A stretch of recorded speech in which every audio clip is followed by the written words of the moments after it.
préfère MAF Pro. MAF Pro, c'est 93% de clients satisfaits de leur conseiller pro. Entre professionnels, on se comprend. Je préfère la MAF. C'est bientôt l'heure de votre match. Soirée pizza? Mais non, c'est vite fait. Une soirée foot, c'est avec des pizzas, sinon c'est gâché. Qu'est-ce que tu racontes, Mo? Faut évoluer, c'est fini ça. C'est fini, Mo, hein. On n'est plus en 98. Hein. Bah ouais, on l'a regagné depuis. C'est qui, lui? Uber X, parlons bouffe.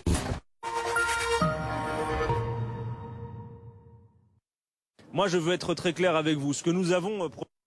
En direct sur BFM TV, le secrétaire général de Force ouvrière Yves Verrier est en train de s'exprimer depuis la place de la République. Opposé au recul de l'âge de départ à la retraite. C'était une des raisons de notre opposition au système universel de retraite par points. Et évidemment, on ne va pas aujourd'hui accepter qu'on recule purement et simplement l'âge légal de départ à la retraite. Donc aujourd'hui, je le dis très clairement, ce que je demande, puisqu'on nous parle de changement de méthode, c'est non seulement qu'on écoute notre proposition, parce que ça, je crois que tout le monde l'a entendu, mais qu'on écoute les raisons de notre proposition. Ce n'est pas simplement un slogan, c'est fondé sur des analyses de ce que sont les retraites, de ce que sont les aspirations des salariés, de ce que sont les enjeux de l'équilibre démographique, de ce qu'est la situation économique, de ce qu'est la situation de l'emploi. Moi, je suis prêt à en débattre à une heure de grande écoute s'il le faut, avec le président de la République s'il le souhaite. Je suis disponible pour cela, pour que l'on comprenne pourquoi nous sommes opposés à ce recul. Ce n'est pas un progrès social qui permettrait de financer d'autres progrès sociaux, c'est un recul social, nous y sommes opposés. On est à une semaine après la réélection d'Emmanuel Macron. Est-ce que ce 1er mai, il a une saveur particulière? Il a une saveur particulière, bien sûr. Je ne vais pas vous dire qu'on n'est pas dans le monde réel. Il vient d'y avoir une élection présidentielle et celui qui a été élu, Emmanuel Macron, porte l'idée du recul de l'âge légal de départ à la retraite. Nous avions prévenu bien en amont, c'était déjà l'objet de notre opposition au système universel de retraite par points. Nous avions prévenu que nous y étions opposés. L'ensemble des confédérations syndicales, des syndicats ont dit qu'ils étaient opposés au recul de l'âge légal de départ à la retraite. Eh bien, je crois que si on nous parle de changement de méthode, il faut l'entendre. Et l'entendre parce que nous portons des raisons, nous avons des arguments. Ça n'est pas simplement un slogan. Ça n'est pas parce que les syndicats sont toujours contre tout. Non, nous savons de quoi nous parlons, comme nous savions de quoi nous parlions quand on parlait du système universel de retraite par points. Nous avons démontré que nous avions raison. Le président de la République lui-même avait fini par convenir que c'était un système extrêmement complexe, porteur d'inquiétude. Et bien là, c'est d'autant plus porteur d'inquiétude pour celles et ceux qui attendent qu'une chose, le moment venu, c'est de pouvoir partir à la retraite et à qui on est en train d'expliquer qu'ils devront attendre plus longtemps. Mais c'est aussi une aspiration des jeunes. On ne peut pas nous dire que les jeunes ne pensent plus qu'ils auront un droit à la retraite si on leur dit dans le même temps que de toute façon, ça sera pour dans très longtemps leur droit à la retraite. Il faut renverser l'analyse de cela. Il faut faire en sorte de reconstituer le tissu industriel, reconstituer des emplois de qualité bien rémunérés qui permettent à la fois de redistribuer les richesses qui partent trop sur les marchés financiers, sur les records en matière de dividendes versés aux actionnaires, redistribuer ces richesses aux travailleurs par le salaire. C'est à la fois le pouvoir d'achat et c'est le financement de la solidarité, de la sécurité sociale et des retraites. Est-ce que ce 1er mai, ça donne le coup d'envoi d'une série de manifestations à venir dans les prochaines semaines? Est-ce que c'est le début d'une nouvelle mobilisation avec l'ouverture de ce nouveau quinquennat? Et vous savez, on ne mobilise pas pour mobiliser, on ne manifeste pas pour manifester, on ne fait pas grève pour faire grève. On le fait quand nous ne sommes pas entendus, quand nous ne sommes pas écoutés. Je n'espère qu'une chose, c'est qu'on n'ait pas besoin d'y recourir. Mais Force ouvrière est déterminée, si on ne nous entend pas, eh bien, notre droit constitutionnel, et c'est un droit reconnu à l'échelle internationale, c'est de manifester et si besoin, d'aller à la grève. Et s'il était besoin, eh bien, nous irions à la grève. Je le redis, qu'on nous entende, nous avons des raisons. Ça n'est pas une obstruction pure et dure, c'est appuyé sur un argumentaire économique, un argumentaire social. Je veux qu'on nous entende là-dessus. Si on nous entend, tout se passera calmement. Si on ne nous entend pas, ça se passera calmement et on se bagarrera pour empêcher le recul de l'âge de départ à la retraite. On a compris, la réforme des retraites, dossier brûlant d'ouverture de ce nouveau quinquennat. Quelles sont vos autres revendications aujourd'hui? Pardon? Les autres revendications. Le pouvoir d'achat, mais vous avez compris, c'est très directement relié aujourd'hui. Trop de salariés, certains nous disent qu'ils sont dans une situation où ils hésitent à continuer d'aller au travail parce que ça leur coûte plus cher d'aller au travail en voiture, parce qu'ils n'ont pas d'autre possibilité que de prendre leur véhicule. On n'est pas évidemment ignorant des enjeux de climat, mais aujourd'hui, beaucoup de salariés ne peuvent pas faire autrement que d'utiliser leur véhicule pour aller travailler. Évidemment, on est dans une période où on est moins impacté par l'augmentation de l'énergie du point de vue du chauffage, mais on sait que l'impact de l'augmentation à la fois des prix de l'énergie, des biens intermédiaire fait que ça se répercute sur les biens de consommation courante. Donc beaucoup de salariés, dès le début du mois, n'ont qu'une idée en tête, comment on va finir le mois. Il faut absolument qu'on sorte de cela. Ce n'est pas possible dans une des principales économies de ce monde qu'on en soit dans cette situation. Évidemment, il y a l'impact de la guerre en Ukraine, évidemment, il y a eu l'impact de la pandémie, mais on a vu que les pouvoirs publics, le gouvernement, étaient capables de prendre des dispositions massives en termes d'aide publique. Eh bien, nous, ce que nous ne voulons pas, c'est que le quoi qu'il en coûte devienne, comme j'avais alerté, un quoi qu'il en coûte aux salariés, et notamment par le biais de la réforme de l'assurance chômage ou demain du recul de l'âge de départ à la retraite ou de la contrainte sur les salaires, les pensions qui ne permettent pas de vivre correctement. Vous savez, on a une fonction publique où les professeurs d'école aujourd'hui démarrent à 111% du SMIC.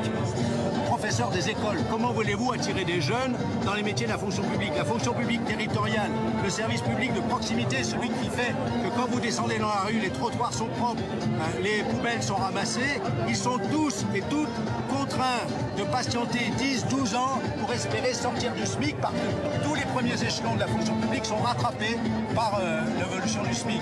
Donc voilà, il y a une attente forte sur le dégel du point d'indice des fonctionnaires aussi. Verrier, secrétaire général de Force ouvrière, merci.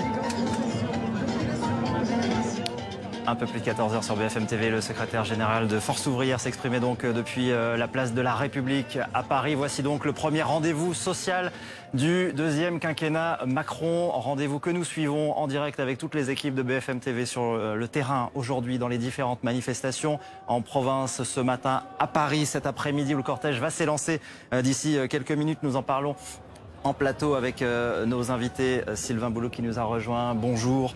Vous êtes historien, sociologue, spécialiste des mouvements sociaux. William Tay également. Bonjour. Vous présidez le think tank Le Millénaire, spécialiste des questions de la droite notamment. Et Anne-Sora Dubois du service politique de BFM TV. On entend Yves Verrier, Anne-Sora Dubois qui promet la bagarre à Emmanuel Macron sur cette question très sensible de la retraite à 65 ans. On peut discuter des retraites, mais alors surtout pas de l'âge. On a entendu Philippe Martinez juste avant qui envisage de nouvelles mobilisations dans la rue, peut-être même avant la rentrée, c'est ce qu'il a dit au micro de BFM TV tout à l'heure. Emmanuel Macron voulait de la concorde, c'est ce qu'il a dit il y a 2 jours. On n'y est pas. Non, on n'y est pas. Et visiblement, la promesse du changement de paradigme qui a été formulée par Emmanuel Macron le soir de sa victoire pour le second tour n'a pas tellement séduit les syndicats jusque-là. En tout cas, ils n'y croient pas trop. Il y a des mots-clés comme ça dans la préparation de cette espèce de guerre psychologique que se mènent à la fois les syndicats et le gouvernement pour préparer une grosse réforme. Et là, les mots-clés, c'est grève. C'est ce que vient de dire Yves Verrier. Il dit s'il faut aller, évidemment, personne ne le souhaite. Il faut bien rajouter ça quand même. Mais s'il faut aller jusqu'à la grève, nous irons jusqu'à la grève. Ça promet à nouveau des syndicats très mobilisés. On se souvient qu'il y a eu quand même une première mouture de cette réforme des retraites lors du premier quinquennat et que assez rapidement les choses se sont tendues, les négociations se sont tendues très vite parce qu'il y avait cet âge pivot de 64 ans. Donc maintenant on envisage 65 ans. Emmanuel Macron a commencé pas à rétro-pédaler mais à assouplir un peu son discours en disant notamment dans l'entre-deux tours si jamais ça suscite trop d'angoisse, si jamais à un moment ou à un autre on trouvera toujours moyen de discuter, on essaiera de trouver des solutions. Par exemple, chaque année du quinquennat, on augmentera de 4 mois, ce qui fait qu'on arriverait à 64 ans à la fin de ce second quinquennat et donc pas à 65 ans. En somme, il est prêt à assouplir. Mais du côté des syndicats, on a bien compris que même la réforme en elle-même, c'est-à-dire un allongement de la durée de cotisation, n'est pas envisageable pour eux, un report du départ de l'âge à la retraite. De l'âge de départ à la retraite, n'est pas envisageable pour ces syndicats. Donc les mots-clés sont déjà lâchés, tout le monde est bien positionné sur ces différentes postures. Et en réalité, cette réforme est annoncée longtemps avant. Et c'est un peu le problème pour l'exécutif, ça a été le cas aussi lors de la première version, c'est que quand elle est annoncée très longtemps avant, elle laisse aux syndicats le temps de s'organiser, de se mobiliser. Alors petite précision concernant Yves Verrier, il ne sera vraisemblablement plus là pour la prochaine réforme des retraites parce que en mai prochain, il y a le prochain congrès de Force ouvrière et il n'est pas candidat à sa propre succession. Mais enfin, on lui fait confiance pour passer le mot à son successeur. Sylvain Boulouk, spécialiste des mouvements sociaux, vous êtes aussi auteur de Le Pen, le peuple chez Atlante.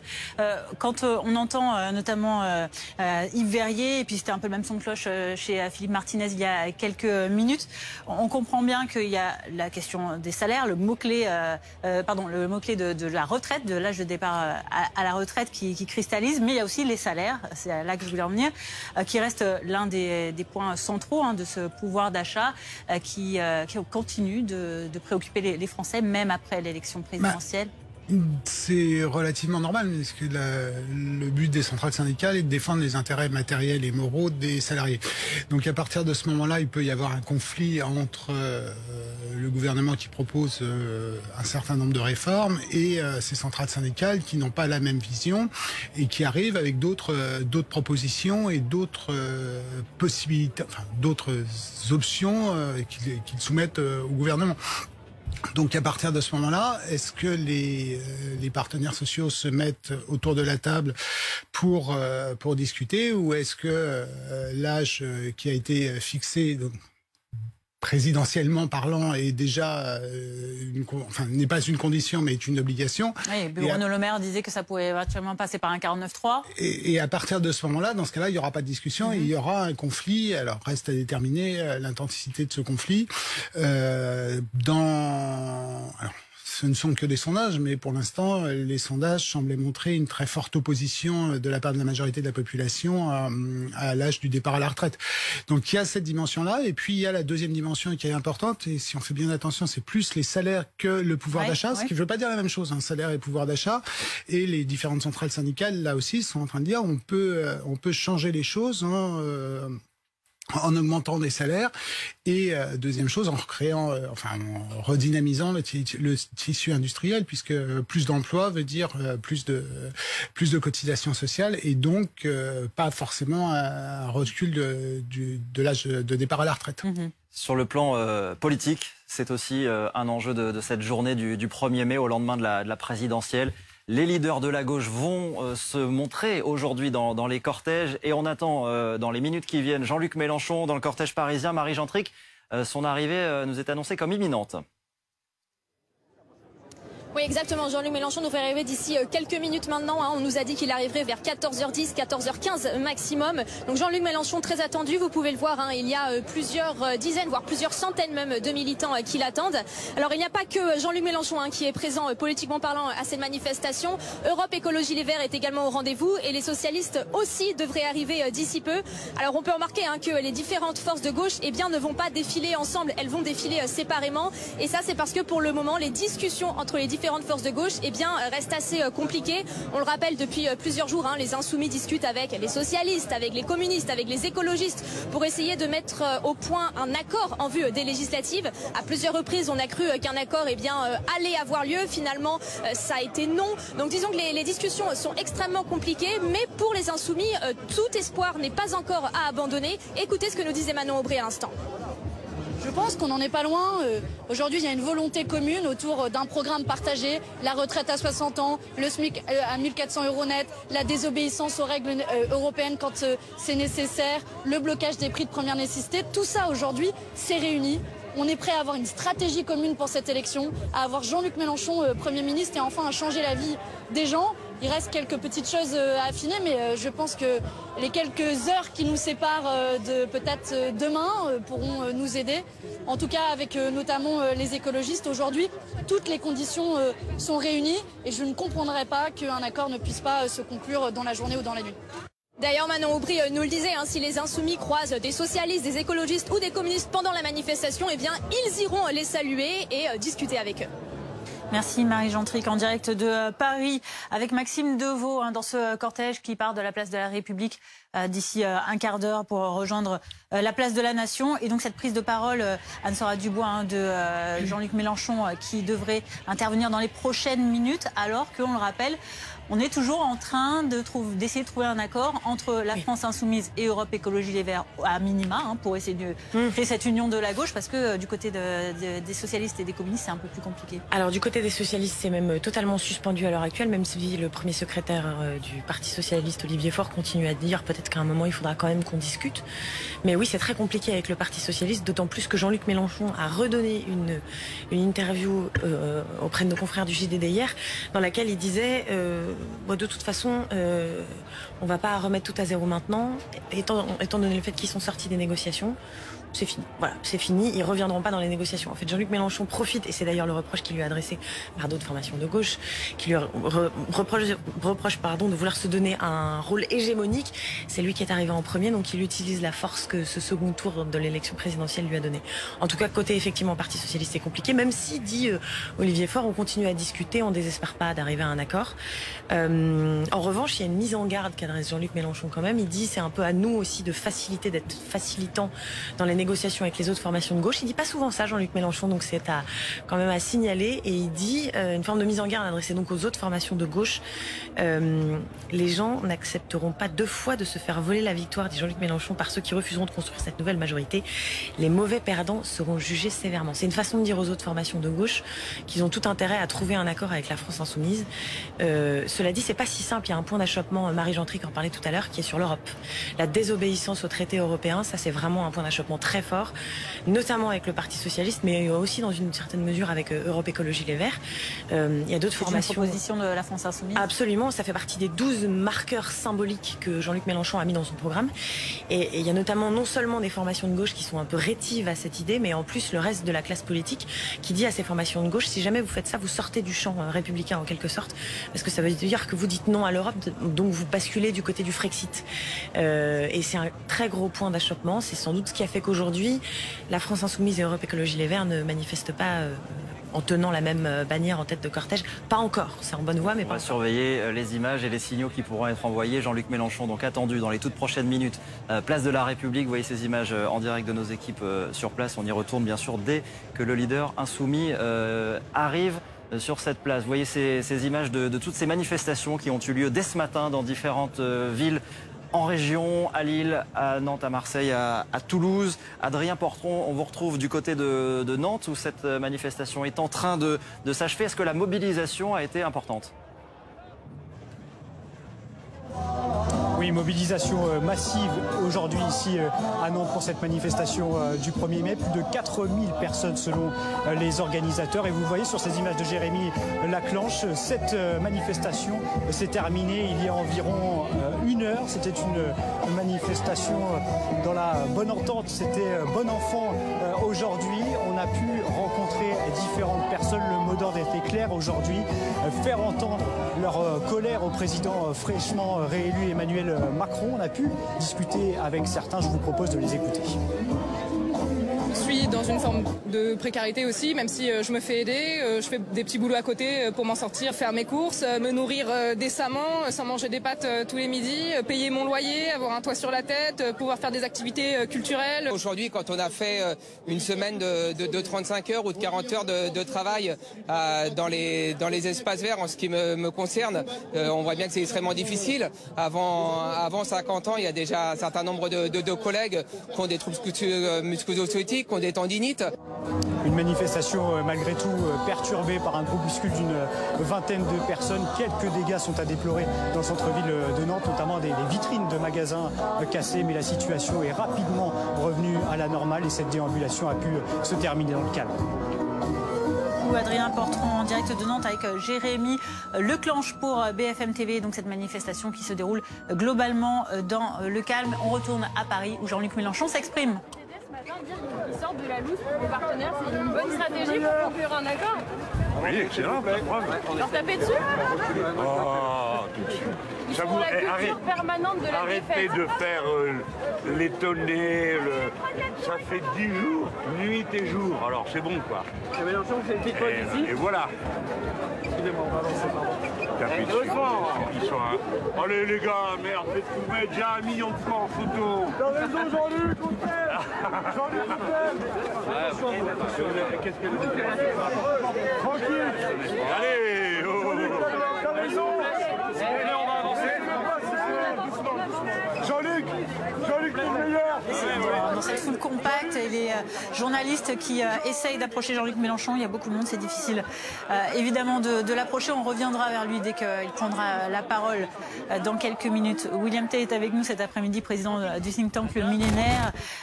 On voit cet après-midi cette mobilisation importante à Paris, mais aussi dans les villes de région, avec cette dimension sociale très forte exprimée par les syndicats, par les associations présentes. Et donc ces mots d'ordre qui sont adressés directement au président réélu cet après-midi. C'est ça l'enjeu aussi. Il faut qu'ils les entendent vraiment. En fait, le message peut être résumé de la façon suivante. C'est-à-dire que pour le second tour de l'élection présidentielle, ils voulaient battre Le Pen et après, pour le troisième tour, ils veulent combattre Emmanuel Macron. C'est un peu comme ça qu'on peut le résumer.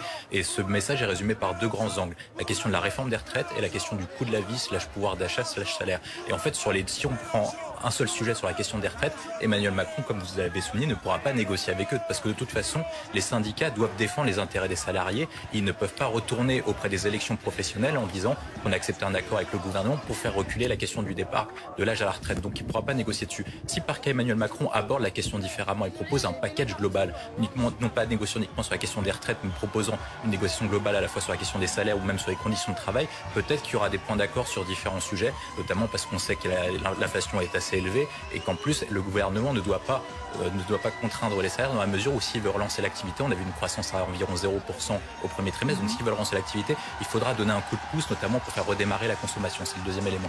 Sur la question de la réforme des retraites, de toute façon, il ne pourra pas négocier sur la question. Quand on prend l'ensemble des réformes des retraites, donc menées par Nicolas Sarkozy, Eric Woerth en 2010, ou même par François Hollande qui l'avait mené en 2014-2015, non pas sur la question de l'âge, mais sur le recul du nombre d'années d'annuité, donc de cotisation, il n'y a jamais eu d'accord avec les syndicats dessus. Donc il sera obligé en quelque manière, et c'est un peu ce qu'avait dit Bruno Le Maire, de le passer en force sur cette question-là. Et donc du coup, Emmanuel Macron doit prendre tout ce contexte-là, en sachant qu'à la fois, il a les élections législatives dans un mois et demi et que son score n'est pas si élevé que ça, parce qu'il a fait 28% au premier tour de l'élection présidentielle, qui est un score très élevé, et qu'en 2017, il avait fait 32% aux élections législatives. Et un premier sondage Harris Interactive le place plutôt à 24%, donc plutôt en recul, et se posera la question s'il a une majorité absolue ou pas. Le deuxième élément, c'est qu'ensuite, avec la période d'inflation et ce qu'on dit la Fed, donc la Banque centrale américaine et la Banque centrale européenne, Emmanuel Macron doit conjuguer l'intérêt à court terme, donc de donner un pouvoir d'achat aux salariés, mais en même temps assurer la stabilité budgétaire à long terme. On va écouter Jean-Luc Mélenchon qui prend la parole, place de la République. Nos arrière-grands-parents pour la dignité des travailleurs et leur droit d'avoir une vie humaine. Le 1er mai eut lieu aux États-Unis d'Amérique et se conclut par une fusillade contre les manifestants. Puis 2 ans plus tard, à l'appel de l'Internationale, ce fut le 1er mai en France. Et immédiatement, la forme de répression aveugle que connaissons toujours, chaque fois que les nôtres ouvrent une nouvelle porte de liberté et d'espérance. Ce fut un massacre à Fourmi. Mais, pour autant, de 1er mai en 1er mai, parce que chacun fit l'effort d'apporter à la lutte ce qu'il pouvait apporter d'effort, de participation, d'entraînement, de conviction, dans un monde qui souffrait tant à l'époque, où les travailleurs étaient si dispersés. Mais avec leurs syndicats, ils ont construit à la fois leur conscience et la victoire. Puis, ce fut le terrible et le plus grand accident industriel de l'histoire en France, à Courrières. 1300 morts. Des gens enfouis dans la mine. Parce que déjà, pour faire plus vite, pour que ça profite davantage, on avait diminué les installations de sécurité. À cette suite, pour la première fois, il y eut un ministère du Travail qui ne nous a pas été accordé, mais que nous avons en quelque sorte arraché, parce que c'est de là que sont venues les premières législations interdisant le travail des enfants et le travail de nuit pour certaines. Il n'est d'autre chemin pour nous que parcouru dans la lutte et dans le rassemblement. Ne l'oubliez jamais, rien ne vous a jamais été accordé, tout a toujours été arraché.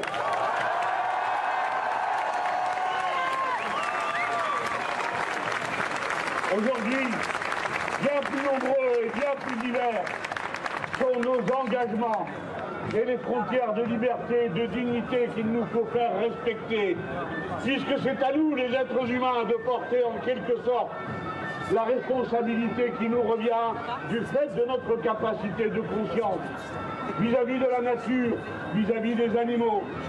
Toutes ces tâches, nous les accomplirons avec ce même esprit. Mais aujourd'hui, parce que c'est le 1er mai, rappelons-nous que le 1er mai est la date de se retrouver pour la diminution du temps de travail. La diminution du temps de travail ne signifie qu'une seule et unique chose. La part qui revient au capital doit être moins grande et celle qui revient au travail doit être plus grande. Ce n'est que cela qui se discute aujourd'hui. En quelque sorte, la société se rend justice à elle-même et elle fabrique un monde meilleur quand elle permet aux gens de vivre dignement, de pouvoir faire autre chose que travailler, même si pour beaucoup le travail est une manière d'accomplissement puisqu'il est aussi au service des autres. Le 1er mai porte son mot d'ordre plein et entier à cet instant. Nous nous retrouvons. Pourquoi? Parce que la diminution du temps de travail, c'est dans la journée, dans la semaine. Rappelez-vous que la journée de 8 heures était le mot d'ordre du 1er 8 mai. Que la journée... Où il est passé? Donne-le-moi. Merci Daniel. La première fois qu'a été fait le 8 mai en France, les ouvriers portaient le triangle en cuir rouge qui voulait dire 8 heures de travail, 8 heures de loisirs, 8 heures de repos. C'est la lutte pour la diminution du temps de travail dans la semaine qui nous a conduits, après la grève générale de 1936, aux 40 heures par semaine. Là encore, rien n'a été concédé. Et des lustres, des décennies plus tard, on continuait à nous dire, dans certains hémicycles particulièrement réactionnaires, c'est à cause de vos 40 heures qu'on a perdu la guerre. Comme si ça n'était pas à cause de la trahison de ceux qui déjà préféraient Hitler au Front populaire. Que nous avons dû le faire. C'est la diminution du temps de travail dans la journée, dans la semaine, dans l'année. Dans l'année. Avec les congés payés. D'abord, les 15 premiers jours qui parurent comme un cadeau inouï que la vie faisait à ceux qui pouvaient, pour la première fois, disposer librement d'eux-mêmes, de leur corps, de leurs loisirs, avec ces 15 premiers jours. Et puis, à chaque fois, la date correspond à de grands événements. Si nous avons eu la journée de 8 heures, ce fut en 1919, et pas parce qu'ils étaient d'accord pour nous la donner, mais parce qu'ils avaient peur de la révolution qui se répandait dans toute l'Europe. La semaine de 40 heures, ce fut le Front populaire et la grève générale. Et de même, quand est venu le moment de discuter des retraites, pour la première fois, en 1905, on optait un régime de retraite qui voulait dire des cotisations obligatoires. Et déjà, j'aspinais ceux qui viennent continuellement dire que tout est toujours trop cher quand il s'agit du travail. Et quand il s'agit du capital, ce n'est jamais assez. Et quand il s'agit du capital, ce n'est jamais assez. Eh bien, cette retraite à 65 ans à l'époque, en 1905, retraite à 65 ans, les nôtres l'acceptèrent en disant c'est pas fameux, mais on prend parce qu'on prend et on avancera. Eh bien voici qu'à présent, il s'agit de ramener la retraite à 65 ans. Voilà le grand progrès que ces gens nous proposent. Sachez, quand vous vous rassemblez pour le 1er mai, que vous êtes les héritières et les héritiers fidèles de ceux qui implacablement et dans tant de difficultés ont porté sur leur dos l'amélioration de la vie, par la liberté qu'on y introduit de disposer de soi, par un temps de contrat qui diminue. La bataille est entre le temps contraint et le temps libre. Et comme voici que s'avance devant nous une élection qui peut nous permettre de vaincre ceux qui ont l'intention de nous maintenir jusqu'à 65 ans au travail. Pas un jour, pas une heure, nous leur ferons la moindre concession. Le sens de l'union populaire, c'est la liberté des salariés, c'est leur droit, c'est le droit à la vie. Voilà de quel droit à la vie nous parlons-nous. Eh bien, nous sommes dans le combat. Pas un seul des instants n'est en jeu. Alors vous avez droit à des explications avant que le cortège ne démarre sur le point où nous en sommes. Des discussions qui se mènent en ce moment-ci. Nous avons pris la décision, mûrie, réfléchie, de tout sacrifier aux objectifs du combat, de passer par-dessus des rancunes dont certaines étaient fondées, qu'on me permette de le dire. Nous avons décidé de passer par-dessus des divisions qui avaient une raison profonde et que nous n'avons pu surmonter que parce que vous êtes intervenus avec le bulletin de vote pour décider de quel côté vous vouliez que les choses aillent.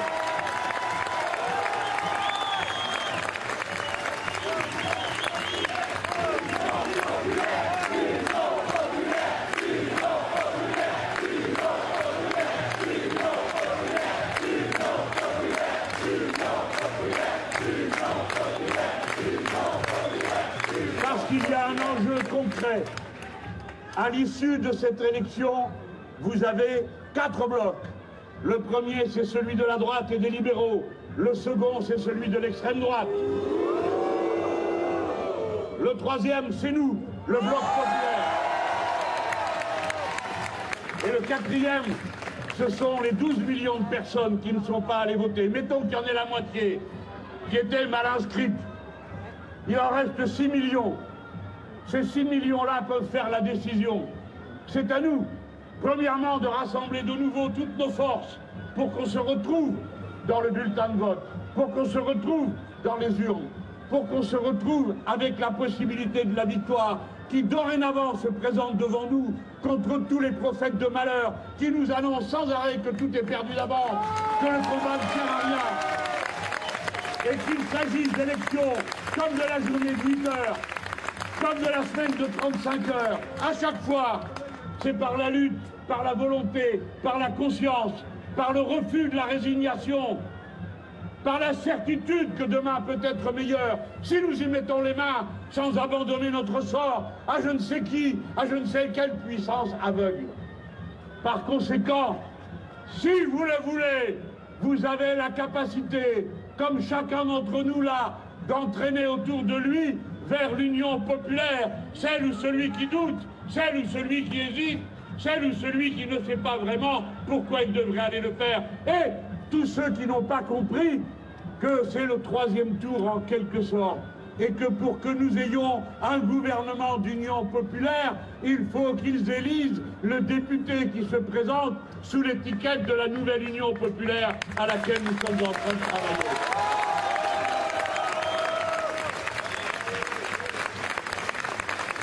Oui, elle est nouvelle, parce que peuvent entrer dans la lutte aux côtés de l'immense force que vous avez constituée et qui vous appartient. Cette force de l'Union populaire, c'est 22% à l'élection présidentielle. La masse immense de ceux qui peuvent, en regroupant, faire une majorité et emporter la victoire. Elle est nouvelle au sens de ceux qui la rejoignent. Bien sûr, vous avez droit à des explications. Je vous en donne ce que je peux vous en donner, car vous êtes tous et toutes, femmes et hommes assez habiles pour comprendre que quand on est dans une discussion, on s'efforce d'emménager les conditions de la réussite et que, des fois, il peut suffire d'un mot pour tout envoyer dans le mur. Je sais bien que c'est souvent difficile. Je ne comprends pas pourquoi les camarades du Parti communiste ont annoncé ce matin qu'ils se retiraient des négociations. Nous ne savons pas pourquoi. Personne ne nous a informés.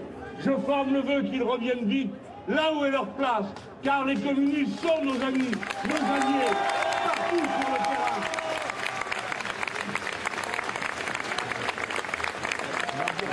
Oui, la discussion a lieu. Et comme vous le savez tous, le plus facile, c'est d'exercer des pressions en disant l'hégémonisme, enfin, sachez-le et répétez-le. Tels que nous sommes, dans la situation qui est la nôtre, qui aurait pu permettre, parce que nous l'avons rencontré dans le passé, à notre ton et d'autres manières de faire, nous avons donné la garantie à chacun de ceux qui viennent discuter avec nous qu'ils auront un groupe à l'Assemblée nationale. Nous avons donné la garantie que tous les points sur lesquels il y a interrogation, du moment qu'on cherche à les dénouer positivement, alors on peut le faire. Et nous l'avons fait. Je pense par exemple à la question de l'Union européenne. Nous avons dit que notre intention n'est pas, en ayant un président comme celui qu'on a, de provoquer une crise de plus, mais que, par conséquent, nous ne sortirons pas de l'Union européenne pendant la durée de ce mandat, mais que nous disons clairement, la désobéissance, elle n'est pas en général, ce n'est pas une posture idéologique. Je n'irai pas dire au gouvernement allemand, coucou, voilà les désobéissants. Je viendrai leur dire, écoutez, faites comme vous voulez, mais nous, sur tel point que le peuple français a décidé d'appliquer dans son pays, nous désobéirons si les règlements et les traités européens nous interdisent de le faire. Et sur ce point, je crois, compte tenu des progrès qui ont été faits dans l'écriture, que nous sommes à quelques millimètres de nous entendre tous. Je crois bien que je peux dire à cette heure que c'est pas là que ça bloque le plus. Mais en tout cas, ça avance. Soyez certains que nous faisons tout ce qui est en notre pouvoir pour que ça avance. Parce que nous sommes des gens déterminés. Quand nous décidons une chose, nous le faisons. Si nous décidons de faire l'union, nous faisons l'union. Mais si nous décidons qu'on ne la fait pas parce que c'est à rebours de nos principes ou de nos engagements, on ne le fait pas. Nous mènerons la lutte parce que notre objectif, ce n'est pas nous-mêmes. Nous n'avons pas d'intérêt différent de ceux de tout le grand peuple salarié qui essaye de vivre dignement de son travail. Nous n'avons pas d'intérêt distinct. Cette formule que j'emprunte au manifeste communiste, je propose que chacun la fasse sienne. Nous n'avons pas d'intérêt distinct. C'est pourquoi nous faisons tout pour nous avancer, non pas vers le renforcement de notre groupe. Figurez-vous qu'à 17, on arrive parfois à faire plus de bazar qu'à 200 pour d'autres. Ce n'est donc pas le sujet. Le sujet, c'est de savoir si oui ou non, on se donne pour objectif la victoire. Pas le témoignage, la victoire. Alors, vous avez compris la peur que ça leur fait. Vous avez vu M. Bardella donner des conseils à la gauche. La gauche traditionnelle, il leur dit « Ah, si vous vous entendez avec le diable, c'est nous le diable. Vous vous déjugez. » Alors, vous avez eu sous les yeux, et comme vous êtes maligne et malin, retenez-le bien pour le raconter aux autres. Quand on commence une discussion, ils nous traitent d'hégémonistes dans la presse. Mélenchon veut être le chef. Mais qui vous a mis dans la tête que j'ai l'intention d'être le chef de quoi que ce soit d'autre que ce dont je suis pour l'instant? L'homme le plus apprécié peut-être? Je n'ai aucun titre, aucune responsabilité. J'ai juste été votre candidat et vous m'avez porté à bout de bras et des fois vous aviez du mérite.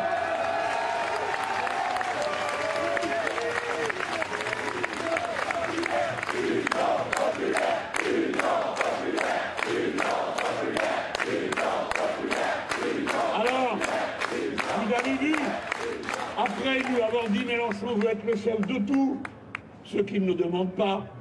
Alors, quand ça commence à se faire, catastrophe, ça n'a pas servi, il faut inventer autre chose. Alors, ils ont inventé, ah, vous avez peut-être vu ça à la télé hier soir, si vous n'arrivez pas à dormir. J'étais dans une émission, alors je croyais qu'ils allaient me prendre par l'hégémonie, mais on m'a pris de l'autre côté en me disant, mais quand même, alors, quoi, il faut avoir des convictions. C'est pas trop drôle? Vous voyez des gens qui n'en ont aucune, ou qui en changent à chaque coup de vent, vous donnez comme conseil d'avoir des convictions. Bref. Attendez-vous à ce que ce soit compliqué. Pourquoi? Parce qu'ils ont peur. Voilà pourquoi. Et pour rien d'autre. Parce que ils savent que nous sommes capables de gouverner le pays.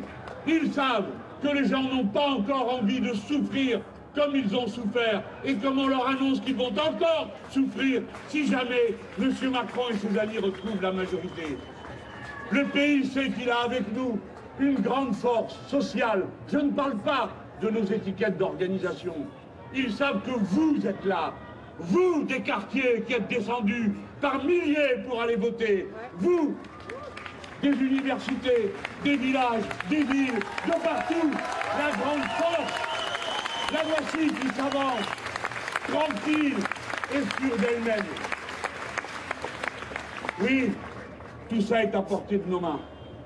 Et pas un instant ne sera perdu à je ne sais quelle nostalgie, angoisse. Non que nous soyons incapables de nostalgie ou d'angoisse. Non que je ne sois pas capable de me rendre compte à quel point la situation a abouti à cette absurdité. À 420 000 voix près, nous n'avons pas été au deuxième tour.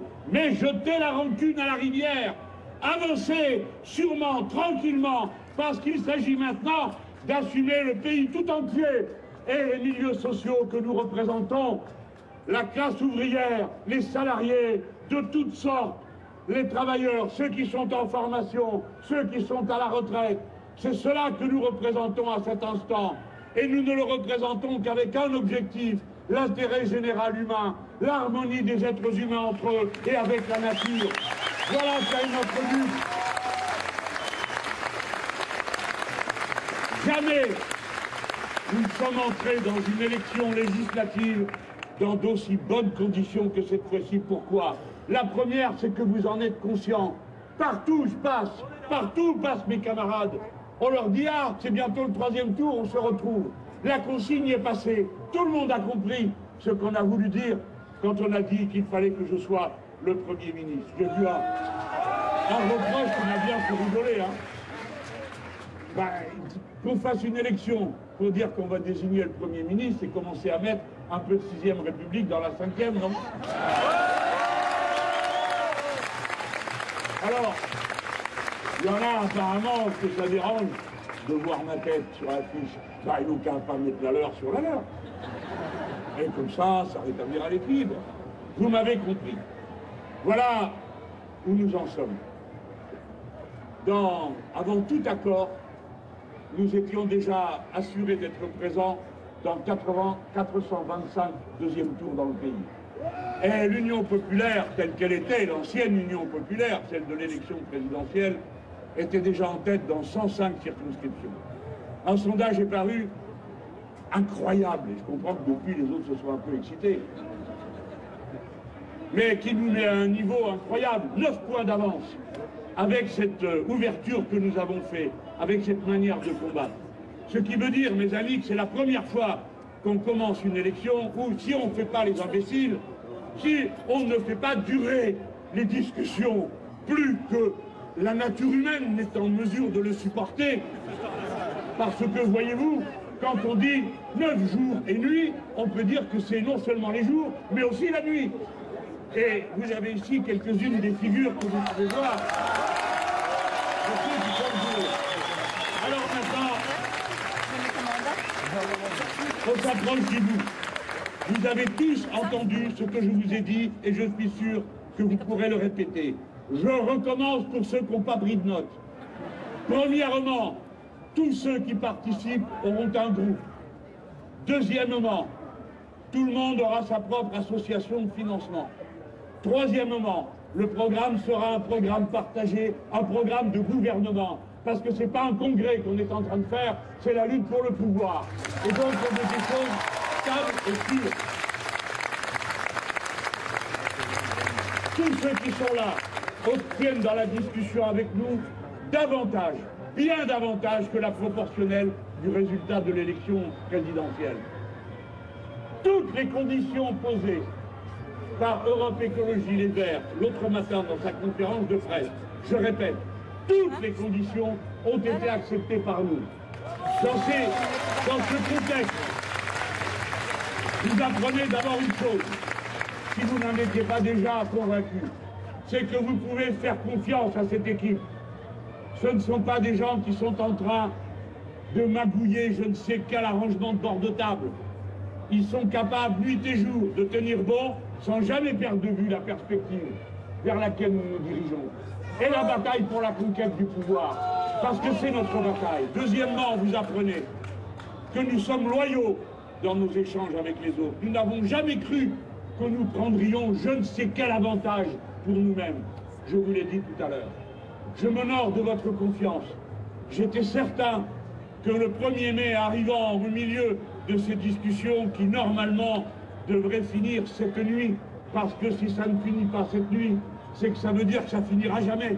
Alors nous ne nous prêterons pas à une interminable comédie qui nous ridiculiserait devant les yeux des milliers de gens qui disent mais qu'est-ce que vous faites au juste? Et il faut entrer en campagne parce qu'il ne reste plus que 5 semaines. Et ça fait beaucoup de boulot. Je compte sur vous tous, je m'honore de votre confiance parce que je savais qu'à l'instant où j'apparaîtrai ici, je vous retrouverai nous aidant, nous épaulant, nous encourageant par vos applaudissements et par vos cris. Vive l'Union populaire!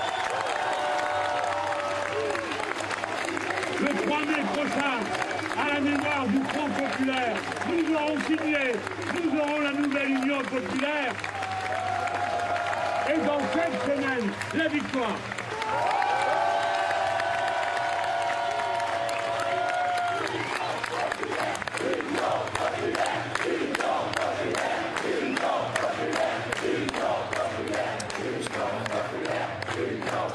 Jean-Luc Mélenchon s'est exprimé depuis la place de la République. On rappelle qu'on est en pleine manifestation du 1er mai, journée internationale du travail, et que donc le leader de la France Insoumise, candidat à la présidentielle, qui a été abattu au premier tour et qui prépare déjà son 3e tour, les législatives, est donc intervenu. La politique qui s'est immiscée au centre de ces revendications sociales, habituellement donc revendiquées le 1er mai.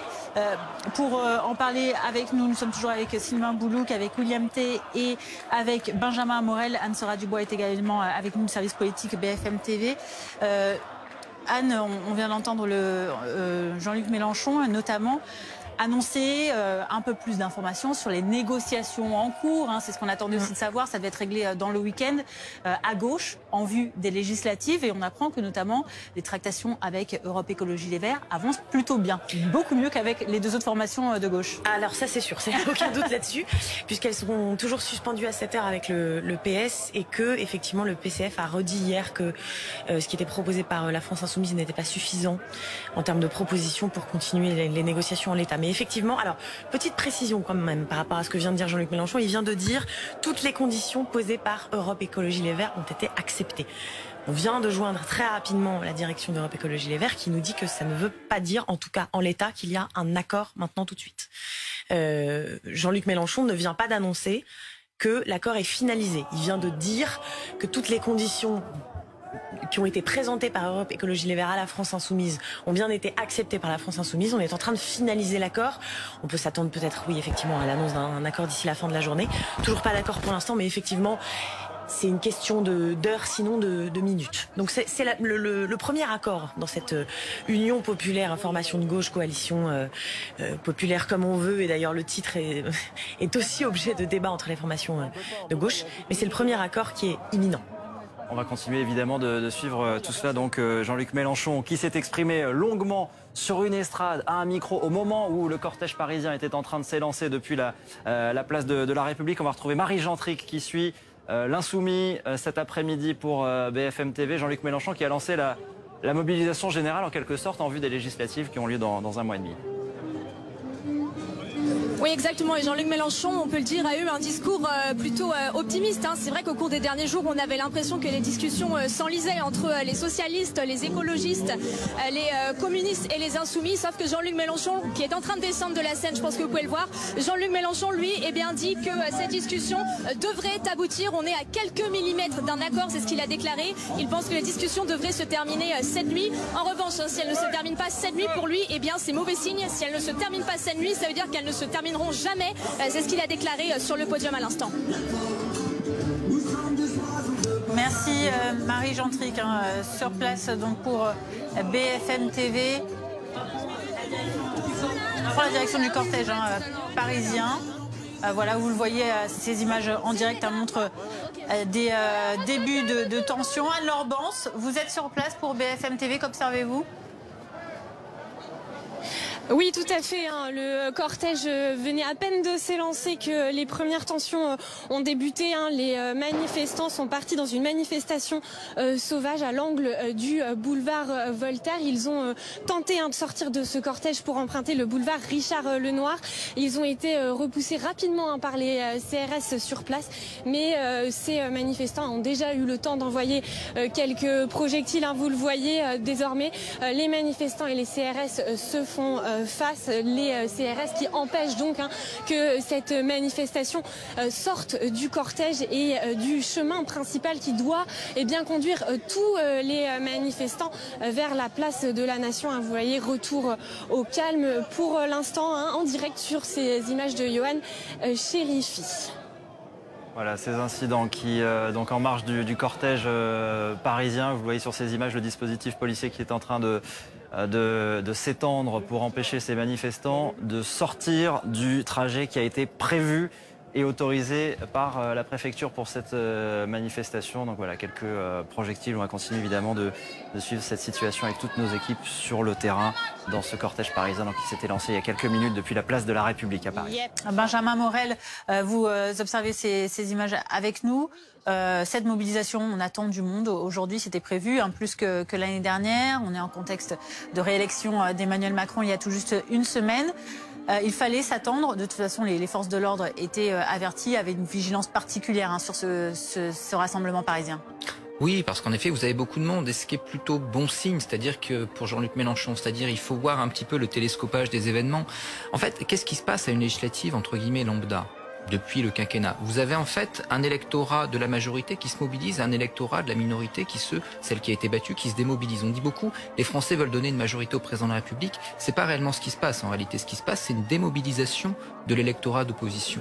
Le coup de génie dans cette campagne de Jean-Luc Mélenchon, c'est de dire tout de suite, ne désespérez pas, élisez-moi Premier ministre. Ça crée des tensions avec les partenaires qui sont les siens, mais en revanche, ça surmobilise son électorat en lui donnant un espoir. Et si l'électorat a de l'espoir, il se déplace. Et là, dans cette campagne qui va durer 2 mois, qui est donc une campagne qui est la plus longue en fait depuis le télescopage des calendriers parlementaires avec le quinquennat, cette mobilisation électorale peut relativement fleurir. On le voit aujourd'hui dans les enquêtes et on le voit aujourd'hui avec cette mobilisation qui a 2 objectifs fondamentalement d'un point de vue purement politique. Le premier objectif, c'est une mise à l'agenda des problématiques économiques, sociales qui sont plutôt favorables à la gauche, et de l'autre côté, justement, donner le sentiment d'une mobilisation et donner le sentiment du coup d'une dynamique électorale qui peut porter au mois de juin. Pour l'instant, c'est plutôt bien réussi. Sylvain Bouloc, il y a quelque chose qui nous a interpellés en regardant tout à l'heure Jean-Luc Mélenchon, c'est qu'habituellement on a l'habitude que le 1er mai soit un rendez-vous d'abord syndical avec en tête de cortège les leaders syndicaux. Alors on a quand même vu Philippe Martinez tout à l'heure et d'autres leaders syndicaux.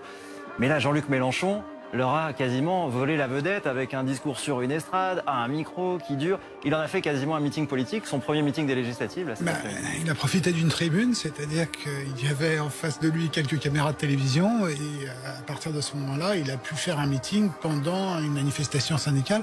C'est vrai que par rapport à l'histoire du mouvement syndical, ça pose c'est une vieille rivalité entre les mouvements syndicaux et les formations politiques, puisqu'il y a toujours eu en France une tradition d'indépendance du syndicalisme. Là, c'est une prise de parole particulière pendant un défilé du 1er mai, alors c'est pas une nouveauté, il y en a déjà eu plusieurs, mais la conjonction avec l'élection fait qu'il a profité en fait de cette tribune et surtout des caméras et des micros qui étaient présents pour recueillir sa parole. Donc, tendre un micro à Jean-Luc Mélenchon et lui donner fortement une chance de s'exprimer. Et plus le micro est là, plus il va s'exprimer.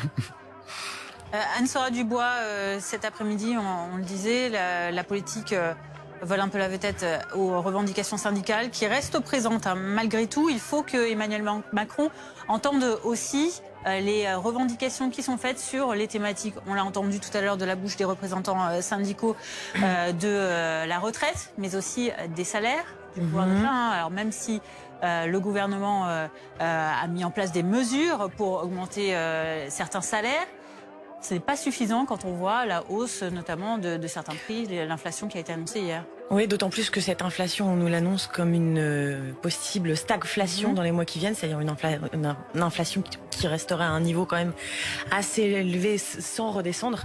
Donc c'est la crainte effectivement côté exécutif, c'est d'ailleurs pas spécifique à la France. En Allemagne, l'inflation sur un an est de 7,4, donc c'est 4,8 selon l'INSEE, les chiffres parus hier. En Espagne, c'est 8,4. Donc c'est vraiment un phénomène aussi européen qui est dû à la reprise post-Covid, à une forme de spéculation, mais aussi à la guerre en Ukraine, qui booste un peu les prix de l'énergie, mais aussi certains prix alimentaires. Donc c'est un sujet de préoccupation, oui, assez important pour l'exécutif, sachant que la forme à trouver n'est pas forcément évidente, parce que les boucliers fiscaux et autres boucliers sur les prix, aide à la pompe, chèque à la pompe, etc. Emmanuel Macron le disait juste avant l'élection présidentielle, c'est donner d'une main et reprendre dans l'autre, parce que c'est financé de toute façon avec les impôts des Français. Donc il y a une part des négociations qui sont au niveau européen. D'ailleurs lundi, les ministres de l'énergie se réuniront, les ministres européens de l'énergie se réuniront à Bruxelles avec Barbara Pompili dans le cadre de la présidence française de l'Union européenne, parce qu'il y a encore une fois des solutions à trouver au niveau européen sur l'achat. Achat groupé, la Commission européenne a reçu mandat pour le faire, notamment de carburant et de gaz. Mais il va y avoir de toute façon une augmentation des prix et c'est un sujet d'inquiétude pour le gouvernement, d'autant plus que, encore une fois, à quelques semaines d'un troisième round politique, du troisième tour en quelque sorte, comme le disait Jean-Luc Mélenchon, de l'élection présidentielle, le sujet du pouvoir d'achat s'est imposé très fort dans la campagne. Il va s'imposer d'autant plus qu'on ne voit pas d'amélioration à court terme et que c'est un marqueur de gauche très fort. Et que cette gauche est arrivée elle-même, sous un peu l'égide de Jean-Luc Mélenchon, assez forte à l'orée du second tour de l'élection présidentielle. Merci Anne-Sora Dubois. Vous restez avec nous et on continue de suivre donc ce cortège parisien. Vous le voyez sur ces deux images. D'un côté, la place de la République. On voyait à l'instant Jean-Luc Mélenchon qui s'élance dans le cortège, dans cette manifestation qui doit rallier la place de la Nation. Et à droite, vous voyez cette autre image du cortège donc, qui avance. Et ces images de ces quelques incidents en marge du cortège, un groupe de manifestants qui s'est, semble-t-il, éloigné du trajet prévu vers la place de la Nation et qui a été arrêté par un dispositif policier avec quelques jets de projectiles à la clé. On continue de suivre cette situation avec toutes nos équipes de BFM TV sur place à Paris et avec nos invités en plateau dans un instant. À tout de suite. Les papas, ce sont tous des héros sur RMC Découverte. Et bah moi, mon papa, c'est le plus grand aventurier de partout sur Terre. Il faut être méticuleux, ordonné. Et bah moi, c'est le meilleur réparateur de petites voitures de tous les réparateurs. Vous êtes très bons les mecs. Et bah moi, mon papa, il coupe des arbres plus grands que les arbres de l'école. Et même qui sont plus grands que ça. Attention à toi là-bas! Moi, c'est le plus grand creuseur de trous de tout l'univers. Et même que dedans, il trouve des jouets incroyables. Moi, mon papa, il se bat contre des monstres marins tellement gros qu'on dirait des baleines préhistoriques géantes. À un moment, les carangues, ça nage très très vite. Tu devrais donner un coup de marteau. Moi, mon papa, il construit des cabanes plus belles que le château de la Belle au Bois dormant. Regarde comme elle est belle. À l'occasion de la fête des pères, RMC Découverte part à la recherche du papa héros 2022. Si tu penses que ton papa est le plus grand de tous les héros, inscris-le au casting RMC Découverte. Toutes les informations sur RMC BFM Play.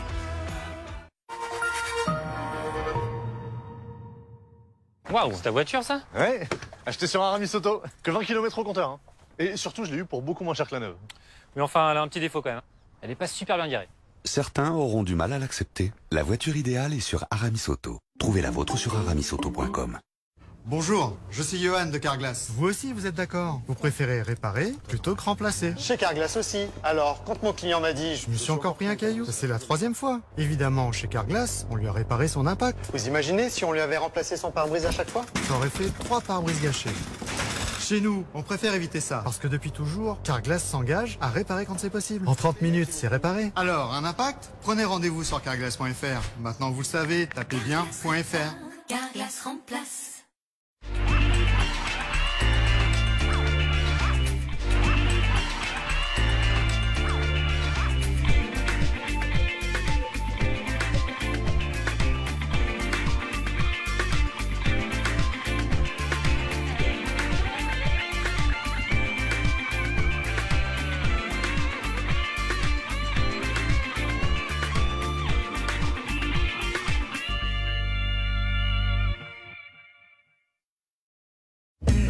Batailler avec le tube de dentifrice. Relou.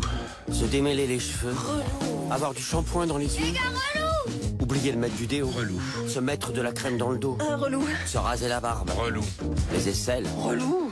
Les jambes. Relou. Relou. Il y a des petits problèmes que tout le monde aimerait avoir. 6 Français sur 10 renoncent à acheter certains produits d'hygiène car ils sont trop chers. Leclerc défend l'accès à l'hygiène pour tous à 9,54 € et aux protections hygiéniques à 2,24 €, le tout pour un mois minimum. Leclerc. Serge, quel serait le motif pour moi, en tant que client, de venir chez Spoticar? Lorsqu'on a conçu Spoticar, on s'est concentré vraiment sur la confiance et la sérénité de nos clients. On vend un véhicule ou alors on lui loue dans le cadre d'une location longue durée, en pensant aux clients, pas en pensant à nos voitures. C'est pour ça qu'on est différent des autres. Spoticar, nos voitures n'attendent plus que vous. Vous savez, je suis pas un acteur. Je travaille chez Carglass. Et ça fait déjà plus de 10 ans. Après avoir commencé